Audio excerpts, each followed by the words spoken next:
আসসালামু আলাইকুম। তো হ্যালো এভরিওয়ান, সবাই কেমন আছেন? তো আশা করছি সবাই ভালো আছেন। তো আজকে আমরা মাঠের মধ্যে চলে এসেছি। তো দেখতে পাচ্ছেন আমাদের গ্রামে মাঠের ফসলগুলো কিন্তু ধীরে ধীরে বেড়ে উঠছে।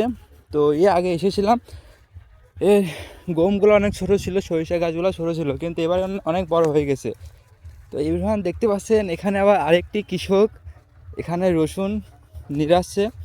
এই সাইডে পেঁয়াজ লাগাইছে দেখতে পাচ্ছেন গাইজ, এবং এই সাইডে গম বুনেছে। দেখতে পাচ্ছেন গমগুলো কিন্তু অনেক সুন্দর হয়েছে, জাওলাগুলো, বিশেষ করে জাওলাগুলো কিন্তু সুন্দর হয়েছে। দেখতে পাচ্ছেন গমগুলো সব এক সাইজগুলো অনেক সুন্দর। আর এবং এই কৃষকটি এই সাইডে পেঁয়াজ লাগাইছে এবং এই সাইডে রসুন লাগাইছে। আর আমরা সামনে কি বুনেছে আমরা একটু যেয়ে দেখি।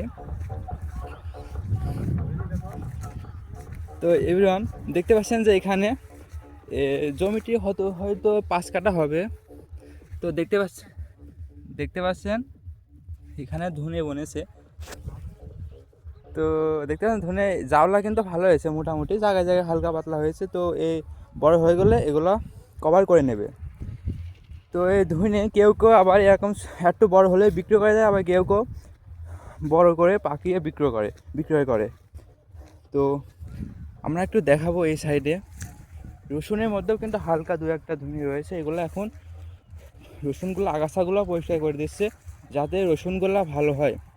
আগাছা থাকলে গাছে সার দিলে শক্তি খেয়ে নেবে, তখন রসুনগুলো ভালো হবে না। দেখতে পাচ্ছেন রসুনগুলো মোটামুটি ভালোই রয়েছে। তো আগাছাগুলো পরিষ্কার করে সার দিয়ে দিলে ভালো হয়ে যাবে। তো হলো সাপলাউ গ্রামে মাঠের আপডেট। এরকম আপডেট পেতে অবশ্যই আমাদের এই পেজের সঙ্গে থাকবেন। সবাইকে ধন্যবাদ জানিয়ে আজকে এখানে বিদায় নিচ্ছি। আল্লাহ হাফেজ।